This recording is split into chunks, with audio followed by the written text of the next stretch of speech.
अस्सलाम वालेकुम dear students, how are you today? You will be fine, I hope so. आज का जो हमारा एमसीक्यू है एमडी कैट का, वो कुछ इस तरीके से है कि इसमें कुछ यूं पूछा जा रहा है कि 34.2 ग्राम्स आपको दिए गए हैं, किसके लिए? सुक्रोज के, जो कि मौजूद हैं in a cup of tea. How many numbers of carbon, यानी तादाद पूछी जा रही है कार्बन एटम्स की। तो इसको बहुत क्विकली कैसे किया जा सकता है देख लेते हैं जी। सबसे पहले आप ये लिखें कि आपके पास सुक्रोज है। सुक्रोज का फार्मूला आपको आना चाहिए, तो हम फिलहाल ये लिख लेते हैं C12H22O11। तो ये आपके पास फार्मूला है सुक्रोज का, और इसमें कार्बन की जो मिकदार है वो भी आपको नजर आ रही है, दैट इज 12। अब मान लीजिए कि हम कुछ यूं कहना चाहते हैं कि हमारे पास सुक्रोज है, अगर वो एक मॉलिक्यूल होगा तो कार्बन कितने होंगे उस एक मॉलिक्यूल में? नंबर ऑफ कार्बन, ठीक है, कितने होंगे जी? 12। अगर हम मान लेते हैं कि हमारे पास सुक्रोज एक मोल है, एक मोल का मतलब उसके अंदर एन पार्टिकल्स हैं, तो उसके अंदर कार्बन भी इतने ही टाइम्स बढ़ जाएंगे, यानी एन टाइम्स बढ़ जाएंगे।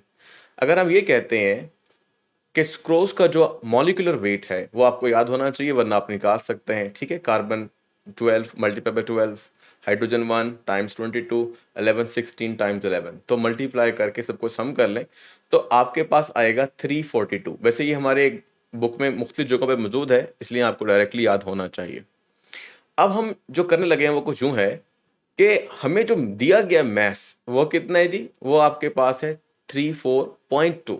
मतलब जो एक मोल का वेट है उसको 10 टाइम्स कम कर दिया गया है, यानी 10 पे तकसीम कर दें तो वो हो जाएगा 34.2। तो इसी तरीके से कार्बन भी इतना ही कम हो जाएगा, यानी 10 टाइम्स। तो आंसर जो आपके पास आ रहा है वो 1.2 Na, जो कि आपके पास यहाँ पर दिया गया है। Na मैंने इसलिए रखा था क्योंकि हमारे आंसर में भी Na मौजूद था, इसलिए 6.02 इंटू 10⁻23 लिखने की जरूरत नहीं थी। मैं आपको एक और तरीका भी यहाँ पर शेयर कर देता हूँ कि आप एक और तरीके से भी ये काम कर सकते हैं, जिसमें हम एक फार्मूला डिजाइन करेंगे, और वो सुक्रोज के लिए नहीं बल्कि जितने भी हमारे पास पार्टिकल्स होंगे या जितने भी किस्म के कंपाउंड्स होंगे उनके लिए वो काम करेगा। आप ये समझ लीजिए कार्बन की जगह कोई दूसरा एलिमेंट हो सकता है, तो हमने उसके क्या निकालने थे? नंबर्स। पार्टिकल्स भी बोल सकते हैं। तो फिलहाल मैं लिख देता हूँ अपने लिए ताकि आपको फार्मूला याद रहे। हमने नंबर निकालने हैं, किसके? कार्बन के, एलिमेंट के, कोई एलिमेंट हो सकता है, मैं कार्बन नहीं लिख रहा हूं, ठीक है। वो जो आपके पास कार्बन जो उस कंपाउंड का हिस्सा था वो आपने यहां पे लिखना है इस नंबर की जगह पर, यानी 12। फार्मूला ऊपर चल रहा है, नीचे वैल्यूज चल रही हैं, ठीक है। मल्टीप्लाई बाय, किससे मल्टीप्लाई किया हमने? Na से, तो आप Na से उसको मल्टीप्लाई कर दें, ठीक है जी। इसके बाद ये जो हमारे पास वैल्यूज आ रही हैं ये कार्बन के लिए आ रही हैं या कार्बन के लिए लिखी गई हैं, लेकिन इस फार्मूला में जो नई चीज मैंने ऐड करनी है वो ये है कि ये जो कार्बन है या कोई दूसरा एलिमेंट भी हो, चाहे हाइड्रोजन हो, ऑक्सीजन हो, नाइट्रोजन हो, वो किसी कंपाउंड का हिस्सा भी होगा, तो आपने उस कंपाउंड के मोल यहां पर लिखने हैं। जैसे आपने देखा कि अगर हम 1 को मल्टीप्लाई करें Na से तो वो मोल ही निकलता है, ठीक है। तो वो एक मोल, जो जितने भी मोल होंगे वो आपको यहाँ पे लिखने होंगे। मोल अगर बढ़ भी जाएंगे तो कोई मसला नहीं, फार्मूला आपके पास है। अगर आप इन सबको मल्टीप्लाई कर रहे हैं तो आपके पास क्या आ रहा है? आपके पास पार्टिकल्स की तादाद आ रही है। तो आपको यहां पर दो किस्म के पार्टिकल्स का सामना करना पड़ेगा। एक वो जो आप मालूम कर रहे हो, दूसरे वो पार्टिकल या नंबर्स ऑफ पार्टिकल्स जो कि आपके पास ऑलरेडी हैं। फॉर्मूले में हम एक बार फिर वैल्यू पुट कर लेते हैं। मोल की जगह पर आप लगाएं, क्या लगाने लगे हैं?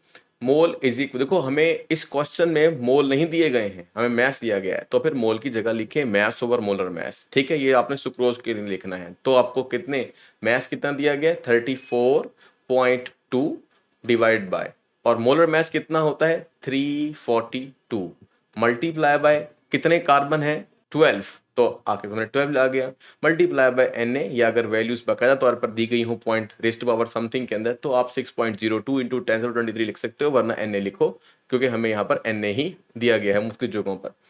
तो भाई इन सबको आप हल कर लो, जो आपके पास आंसर आने वाला है वो है 1.2 Na। अगर किसी को ये लग रहा है कि इसे कैलकुलेट करना पड़ेगा, नहीं करना पड़ेगा। देखें 34.2 है ना, तो पॉइंट खत्म कर कर मैं यहाँ पर 10 लिख रहा हूँ, यानी 10। अब ये ऊपर 342 हो गया, नीचे भी 342 हो गया, ये कट गया। अब 10 नीचे आ गया, 12 के नीचे 10 आ गया, जैसे ऊपर आया था यहाँ पर देखें, तो आपके पास 1.2 हो जाएगा और 1.2 Na, तो इसको भी आपको कैलकुलेट करने की ज़रूरत नहीं है। तो ये आपके पास एक फार्मूला है। तो आपने देखा कितना ईज़िली एक क्वेश्चन को हल किया जा सकता है। पहली एग्ज़ाम्पल सिर्फ सुक्रोज़ के एतबार से थी और दूसरा जो फार्मूला मैंने आपको बताया है, वो आप किसी भी कंपाउंड में मौजूद पार्टिकल्स की तादाद किसी खास एलिमेंट के लिए लगा सकते हैं। इसको हल करके देखें, डिफरेंट जगहों पर इसको अप्लाई करें और देखें कि ये जो प्रोसीजर है, ये सिर्फ जो मैं आपको समझाता हूँ, ये एक एमसीक्यू के लिए काम नहीं आता, बल्कि आप इस तरह के जितने भी एमसीक्यूज़ हैं उनको इस तरह हल कर सकते हैं।